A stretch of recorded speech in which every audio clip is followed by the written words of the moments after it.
बघेल साहब, आपने इतनी वादा खिलाफी की है कि छत्तीसगढ़ की जनता चुनाव का ही राह देख रही है। चुनाव आते ही आपकी कुर्सी पलटना तय है। फिर से भारतीय जनता पार्टी की सरकार। कुछ इस अंदाज में अमित शाह ने छत्तीसगढ़ के दुर्ग में चुनावी हुंकार भरी। शाह ने कार्यकर्ताओं को चार्ज किया तो कांग्रेस को आड़े हाथों भी लिया। अमित शाह ने भगवान राम से लेकर करप्शन तक के मुद्दे पर कांग्रेस को घेरा। यूपीए सरकार के 10 साल और मोदी सरकार के 9 सालों का विकास सामने रखा। तो वहीं छत्तीसगढ़ की कांग्रेस सरकार के करप्शन को लेकर भी निशाना साधते हुए कहा कि भूपेश सरकार ने वादा खिलाफी की है और छत्तीसगढ़ में सत्ता पलटना तय है। बघेल साहब, आपने इतनी वादा खिलाफी की है कि छत्तीसगढ़ की जनता चुनाव का ही राह देख रही है। चुनाव आते ही आपकी कुर्सी पलटना तय है। फिर से भारतीय जनता पार्टी की सरकार। कार्यक्रम से पहले अमित शाह ने पद्मश्री उषा बारले से भी मुलाकात की। उम्मीद जताई जा रही है कि वो बीजेपी में शामिल हो सकती हैं और उन्हें पाटन सीट से सीएम भूपेश के सामने उतारा जा सकता है। हालांकि इधर सीएम भूपेश बघेल ने शाह के दौरे को गैर प्रभावी बताया। इसके अलावा सीएम भूपेश ने फिल्म आदि पुरुष को बैन करने को लेकर भी ट्वीट किया। उन्होंने लिखा कि अमित शाह आदि पुरुष पर बैन की घोषणा किए बिना चले गए। इनके आने से कुछ फर्क नहीं पड़ेगा, क्योंकि 4.5 साल तक छत्तीसगढ़ तो आया नहीं रहे। लोगों के सुख दुख में लोग खड़े नहीं हुए और जहाँ तहाँ जब भी बना छत्तीसगढ़ के विकास में बाधा ही डालने का काम किया केंद्र सरकार ने। तो मैं समझता हूँ जनता बेहतर जांच। शाह के दौरे ने छत्तीसगढ़ बीजेपी में जान फूंकी है। छत्तीसगढ़ में शाह के दौरे से क्या समीकरण बदलेंगे, ये तो आने वाला वक्त बताएगा। लेकिन चुनाव आते आते दौरों और दावों की सियासत और देखने को मिलेगी, ये तय है। Bureau report, Bansal news.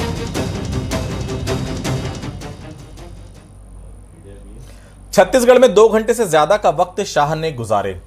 उम्मीद के मुताबिक शाह चिर परिचित अंदाज में विपक्षियों पर कटाक्ष करते हुए दिखे और 2023 और 2024 में बीजेपी की सरकार बनाने का दम भी भरा। लेकिन यह सियासी दौरा कई सारे सवाल और सस्पेंस के बीच घिरा रहा। सवाल यह है कि चुनावी वक्त में शाह के दौरे से बीजेपी को क्या हासिल हुआ, और सस्पेंस इस बात को लेकर कि शाह के साथ कदम ताल करते हुए डॉक्टर रमन सिंह क्या 2023 में भी बीजेपी का चेहरा होंगे।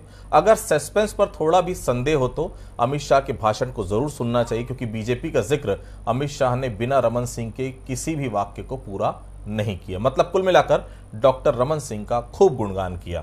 खैर छोड़िए इन बातों को, ऐसा पहले भी होता रहा है। हम चर्चा इस बात को लेकर कर रहे हैं कि क्या आज के दौरे से बीजेपी बूस्टअप हुई है, क्या बीजेपी के शाह के दौरे से बीजेपी को कुछ टिप्स मिले हैं। नमस्कार, आज का मुद्दा में आप सभी का स्वागत है। मैं हूं आदित्य नामदेव। शाह के करीब 30 मिनट के भाषण में नयापन तो कुछ नहीं था।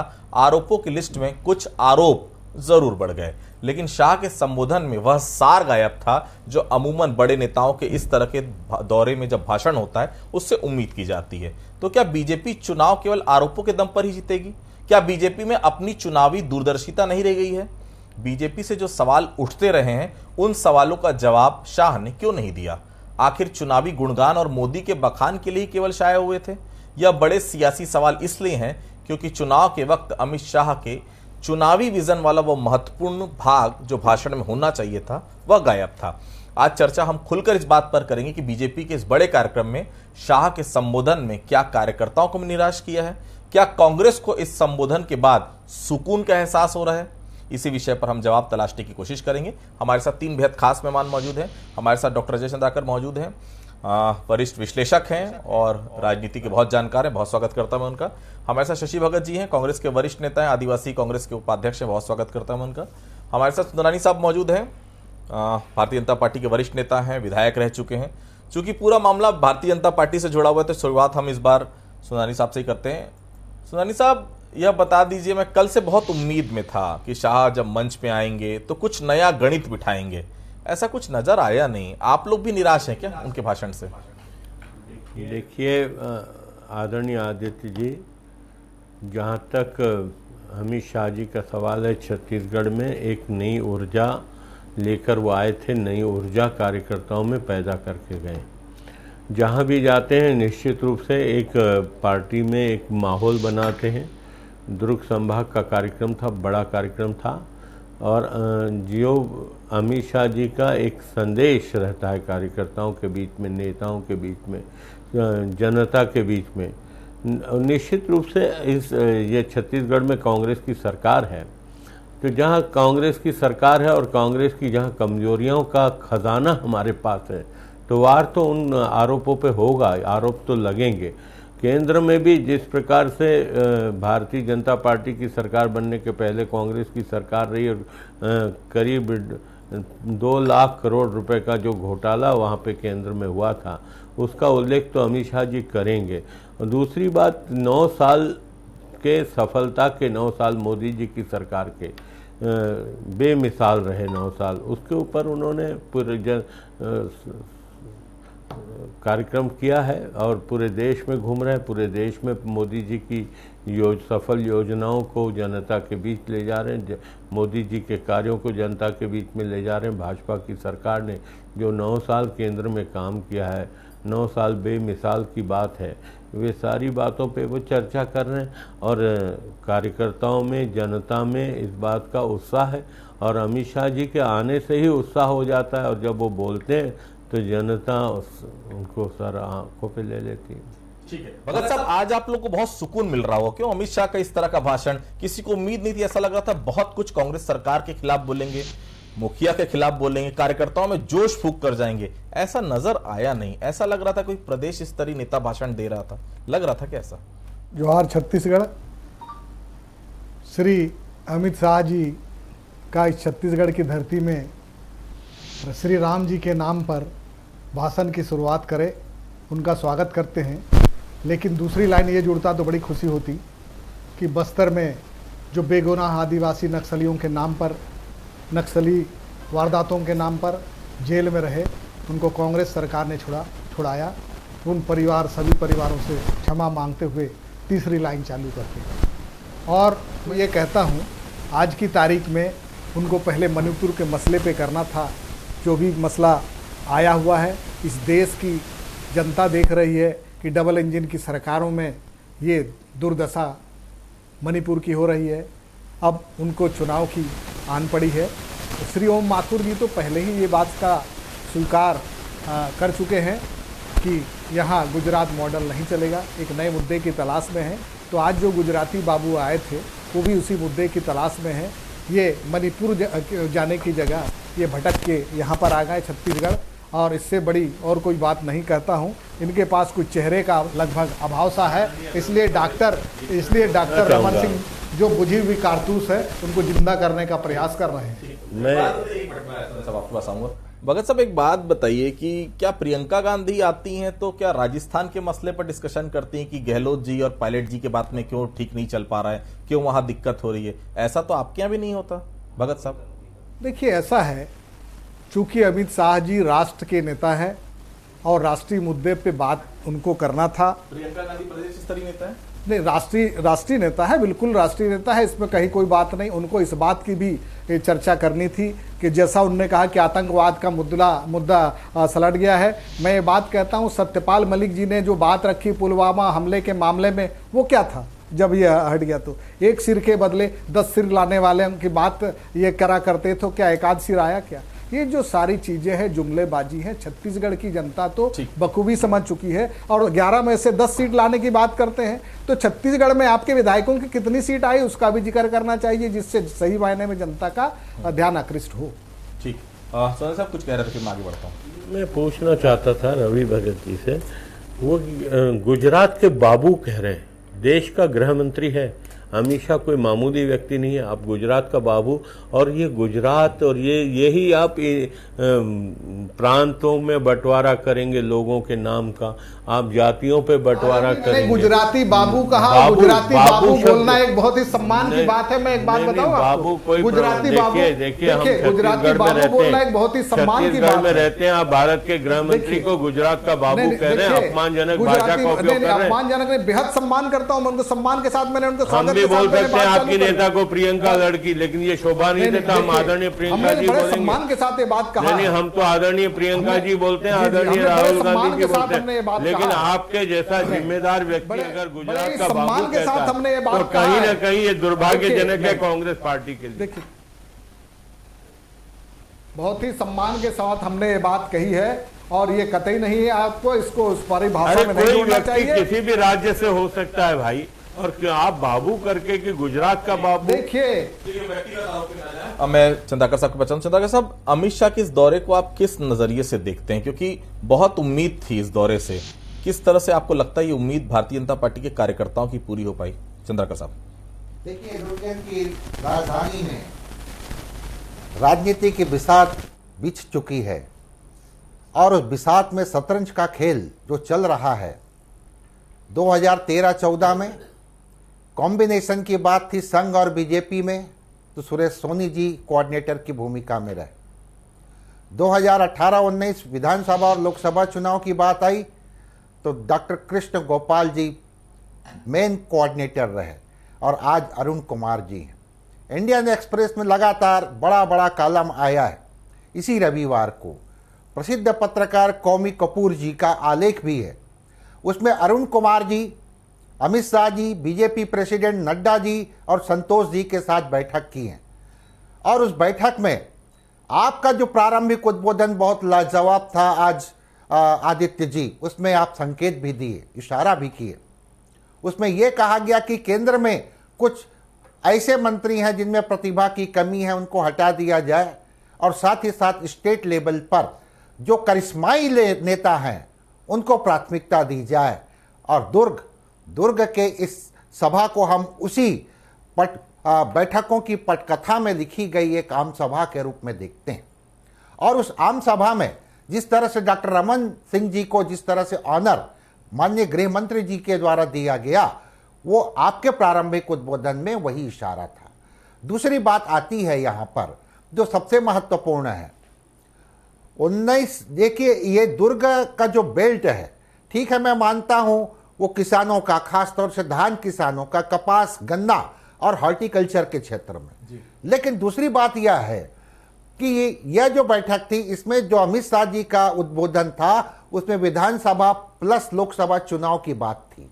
और हमें यह स्मरण है मतदान व्यवहार की राजनीति में 1996 से लेकर के मध्य प्रदेश, छत्तीसगढ़, राजस्थान और गुजरात मिला करके 91 सीट होता है और 96 से लेकर के पिछले लोकसभा चुनाव तक 95% सफलता बीजेपी को मिली है, इससे इनकार नहीं। लेकिन यहां पर ओम माथुर जी का काफी मैच्योर पास्ट टाइम में स्टेटमेंट आया है और वो था कि राजीव गांधी किसान न्याय योजना का विकल्प, और ये इस विकल्प को दुर्ग की जनता आम सभा में प्रतीक्षा कर रही थी। जी सुनील साहब, आज मंच में संबोधन में वाकई में कुछ नहीं था। अगर आपने सुना होगा तो आपने ध्यान दिया होगा, मैंने तो एक एक शब्द सुने। हो सकता है पर्दे के पीछे वीवीआईपी लॉन्च में कुछ संकेत दिए हों। क्या संकेत दिए आप ही बता दीजिए। आप लोग बताते हैं कि बहुत अहम दौरा था, तो बता दीजिए उसमें सबसे अहम वाला जो पार्ट था वो था क्या, सुनानी साहब? देखिए, मैंने पहले कहा आदित्य जी, ये 9 साल के प्रधानमंत्री जी की उपलब्धियों के ऊपर ये दौरा है और प्रधानमंत्री जी की जो 9 साल की योजनाओं का जो लाभ जनता को मिला है, कहीं उसी पे ही चर्चा करने वो यहाँ आए थे। और निश्चित रूप से प्रदेश के दौरों में वो जाते हैं, जहाँ भी जाते हैं उस राज्य की वस्तु स्थिति को जानकर उन्हीं सारी बातों पर वो बात करते हैं। और जनता में उनकी एक साख है, कार्यकर्ताओं में उनकी मजबूत स्थिति है, कार्यकर्ता बड़े उनको सम्मान की नज़र से देखते हैं और उनके बताए हुए रास्ते का क्रियान्वयन करते हैं। तो कहीं न कहीं उन 2024 के लोकसभा चुनाव में, 2023 के विधानसभा चुनाव में मजबूती से कार्यकर्ता यहाँ से चुनाव लड़वाएंगे और जीतेंगे हम, और वही उनका संदेश है। और पार्टी को जितवाना है। 11 की 11 लोकसभा, पहले तो हम 9 सीटें जीते थे, 2 सीट से वंचित हो गए थे, लेकिन इस बार हम 11 की 11 सीटें जीतेंगे। एक भी सीट कांग्रेस को लोकसभा की जीतने नहीं देंगे। हमें विश्वास है हमारे गृह मंत्री अमित शाह जी के ऊपर, प्रधानमंत्री नरेंद्र मोदी जी की योजनाओं पर। ठीक है। शशि भगत जी, आज अमित शाह आए हुए थे, फिर से उन्होंने घोटालों की फेहरिस्त गिनाई है। ईडी और सीबीआई को नया काम मिलेगा क्या आने वाले दिनों में? क्योंकि शाह जब जब आते हैं आप लोग ही कहते हैं कि उसके बाद कार्रवाइयां धड़ाधड़ शुरू हो जाती हैं। भगत साहब, शाह जी के 2 भाई ईडी और सीबीआई, उनका एक ही काम है कि जहां ये बात लगे कि चुनाव के लिए हम तैयारी सही मायने में नहीं कर पा रहे हैं, तो कांग्रेस शासित राज्यों में इन दोनों भाइयों की रवानगी के लिए एक टिकट करवा दो, गाड़ी में डीजल डला दो। ये सारी चीज़ें, उनको ये बात, हिंदुस्तान के होम मिनिस्टर है, उनको ये बात बोलना चाहिए कि हमारे देश की प्रतिभा के लिए, हमारे देश के तिरंगे झंडे के लिए जो विदेशों से हमारे यहाँ मेडल लाते हैं, उन बेटियों का क्या हसर है। बेटी बचाओ बेटी पढ़ाओ की नारा लगाते हैं। ये जो चीज़ें हैं, इसको छत्तीसगढ़ ही नहीं पूरे देश की जनता बखूबी समझ चुकी है। आज एक नया फिड़का और चालू कर दिए, वो उषा बारले मैडम जी के हैं। वो एक स्क्रिप्ट पहले ही लिखी जा चुकी थी। जब छत्तीसगढ़ के लोगों को ये अवार्ड जो ज़्यादा मिला, उस टाइम मेरे जहन में एक बात आई थी कि निश्चित रूप से आने वाले समय में ये एक और पत्ता आने वाला है। इनको भ्रष्टाचार की बात आती है तो अडानी जी के कंपनी में लगे हुए 20,000 करोड़ों का राशि कहाँ की है, किसकी, इस बात का पता नहीं है क्या? वो चीनी नागरिक कौन है? भ्रष्टाचार की बात करने वाले, आकंठ डूबे हुए जय शाह के पास 50 टाइम्स मोर ये इंक्रीज होता है इनके धन का।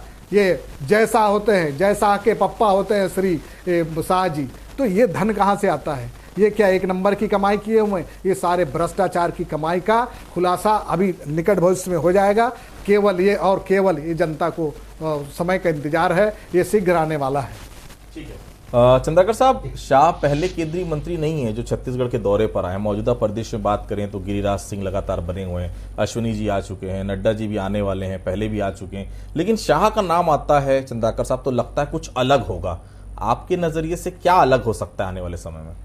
इसमें कोई शक नहीं। जब अमित शाह जी राष्ट्रीय राजनीति में आए और पूर्व काल में बीजेपी के प्रेसिडेंट के रूप में उनका जो परफॉर्मेंस रहा है, तो वो जो इमेज है, उनकी संगठन क्षमता की बात की हमेशा लोहा मानी गई, इसमें कोई शक नहीं। तो उनका जो दौरा है, लेकिन इसमें क्या है अभी आदित्य जी, संघ और बीजेपी दोनों में जो कोऑर्डिनेशन होना चाहिए, वो जो मैसेज कन्वे होना है, ये राजनीति एलिट राजनीति में चल रही। चाहे दत्तात्रेय होशबोले जी का मैसेज हो, चाहे संघ प्रमुख का मोहन भागवत जी का हो। मैं आज प्रतीक्षा कर रहा था, चावल के ऊपर अमित शाह जी चर्चा कर रहे थे, और चूंकि 3 दिन पहले केंद्र की सरकार यह निर्णय ली है कि हम किसी भी स्टेट गवर्नमेंट को अब एफसीआई से चावल नहीं देंगे, क्योंकि एक अलग कम्युनिटी जो दिखाई दी भारत में और अलग अलग राज्यों में, वो है लाभार्थियों का, हितग्राहियों का, लाभार्थियों का। और कर्नाटक में जैसे केंद्र सरकार 5 किलो प्रति व्यक्ति दे रही थी, वो 10 किलो की घोषणा कर दी। तो केंद्र सरकार यह निर्णय ली है कि अब आपको एफसीआई से चावल नहीं मिलेगा, और आपको अगर चावल लेना है तो आप ओपन मार्केट से लीजिए, आपका बजट इजाजत देता है। तो एक बड़ा निर्णय हो चुका है, और भविष्य में आप और हम आपके इस प्रतिष्ठित चैनल में शायद इन विषयों के ऊपर भी चर्चा करेंगे। तो ये इसी तरह से मनरेगा में परिवर्तन हो गया है। जो कमेटी बनी थी, एडवाइस कमेटी, वो रिकमेंडेशन कर दी। जैसे छत्तीसगढ़ में नरवा की बात होती है, उनका कहना है कि मनरेगा में पूरे इंडिया में जिस तरह से पैसा वितरित किया जाता है, उसको रियल में पानी के क्षेत्र में काम किया जाए, और जो ब्लॉक को नितांत आवश्यकता है वहां दिया जाए। इस तरह से बड़ा बड़ा रिफॉर्म दिख रहा है। तो मूल बात यह है यहाँ पर आदित्य जी, अमित शाह जी निश्चित रूप से संघ के साथ उनका जो तालमेल है, और क्षेत्रीय छत्रपों को पहले यह भी कहा गया अरुण कुमार जी के द्वारा कि कांग्रेस की लाइन में बीजेपी कुछ समय तक चल रही थी, क्षेत्रीय छत्रपों को निराश नहीं करना है, वहां जो प्रतिभा संपन्न नेता हैं उनको साथ लेकर के चलना है। ये भी एक एक्सपीरियंस है अरुण कुमार जी का, और आज अरुण कुमार जी संघ और बीजेपी के बीच में सबसे बड़े कोऑर्डिनेटर के रूप में उभरे हैं। तो और निश्चित रूप से 4 राज्यों का मैं कुछ देर पहले जिक्र किया, 96 से लेकर के उनका परफॉर्मेंस लोकसभा में बहुत ही मार्केबल रहा है। इसलिए आज का दुर्ग का जो सम्मेलन था वो मिक्स था, वो स्टेट गवर्नमेंट के लिए, असेंबली इलेक्शन के लिए भी था और सेंट्रल के लिए। और एक बात और आ सकती है आदित्य जी, जिस तरह से हो सकता है चुनाव पहले हो जाए, हिट जो वेब का दौर रहेगा उसमें लोकसभा का चुनाव ना हो करके विंटर सीजन में ही हो जाए, तो अपने कार्यकर्ताओं को रिचार्ज करने के लिए अमित शाह जी आए। लेकिन जब तक दिल्ली के बॉर्डर में किसान लोग बार बार बैठते हैं और राजीव गांधी किसान न्याय योजना का ये विकल्प नहीं देंगे, तो कांग्रेस और बीजेपी एक दूसरे के ऊपर व्यंग इस तरह से करते रहेंगे। ठीक है सोनी साहब, बॉडी लैंग्वेज बदली बदली सी नजर आ रही थी आज डॉक्टर साहब की। शाह जी के साथ चलना, अरुण साव का साथ होना, कुछ टिप्स मिले हैं क्या? क्या लड्डू खाने का मौका मिलेगा क्या डॉक्टर साहब की तरफ से इस बार फिर से? देखिए, जहाँ तक डॉक्टर रमन सिंह जी का सवाल है, वो स्वाभाविक ही छत्तीसगढ़ के सबसे बड़े नेता हैं। मुख्यमंत्री रहे 15 साल तक, और मुख्यमंत्री जो 15 साल तक रहे हैं और जिसका जनाधार आप पूरे छत्तीसगढ़ में, तो निश्चित रूप से डॉक्टर रमन सिंह जी को कैसे नकार सकते हैं पार्टी के लोग।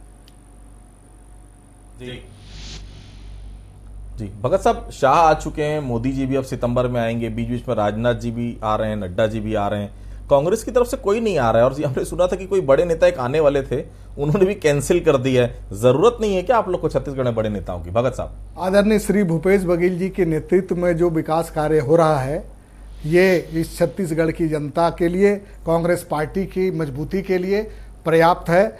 श्री भूपेश बघेल जी ने जो योजनाएं चालू की है उसको सरफेस तक पहुंचाने के लिए, रसातल तक ले जाने वाले पार्टी के लोग जो पूर्ववर्ती सरकार में रहे हैं, उससे इतर अब विकास कार्य बखूबी हो रहा है। 15 बरस की सरकार में कभी किडनी चोरी का आता था, कभी मसला, कभी आ जाता था आँख फोड़ने का, तो ये सारी चीज़ों से दूर सारी सुविधा आम जनता तक पहुंच रही है। इसलिए निश्चित रूप से कह सकता हूं कि श्री भूपेश बघेल जी के नेतृत्व में, श्री अमरजीत भगत जी के नेतृत्व में, श्री कावासी लखमा जी के नेतृत्व में, अन्य लीडर्स के नेतृत्व में ये सरकार फिर बनने जा रही 2023 में, ये तय हो चुका है।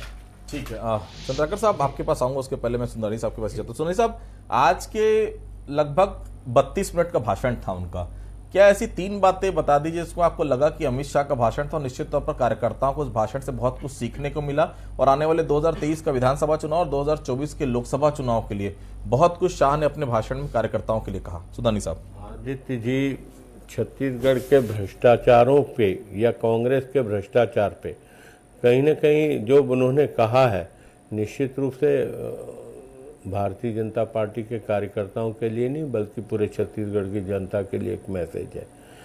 प्रधानमंत्री जी की योजनाओं के बारे में उन्होंने कहा, छत्तीसगढ़ के बारे में उन्होंने कहा, तो निश्चित रूप से वे सभी बातें उनकी कार्यकर्ताओं में ऊर्जा पैदा करने वाली हैं। सुरानी साहब, आज लगता है सुरानी साहब मूड में नहीं है आज बोलने के, लगता है छोटे छोटे जवाब, बहुत ज्यादा कुछ है नहीं क्या सुरानी साहब शाह जी के भाषण में? आज आप एक एक लाइन बोलकर चुप हो जा रहे हैं, कुछ लग नहीं रहा कि बहुत ज्यादा बताने लायक है आज शाह जी के भाषण में? शाह जी का भाषण आदित्य जी बहुत जितनी एनर्जी के साथ बोलते हैं हर विषय पे सुंदरी साहब, ऐसा लग नहीं रहा कि आज उस भाषण के बाद एनर्जी कहीं खो सी गई है? नहीं, कोई एनर्जी नहीं खो गई साहब। एनर्जी अब यहाँ पे कोई हम लड़ने थोड़ी बैठे हैं। शाह जी का भाषण ने हमेशा ऊर्जा प्रदान की है।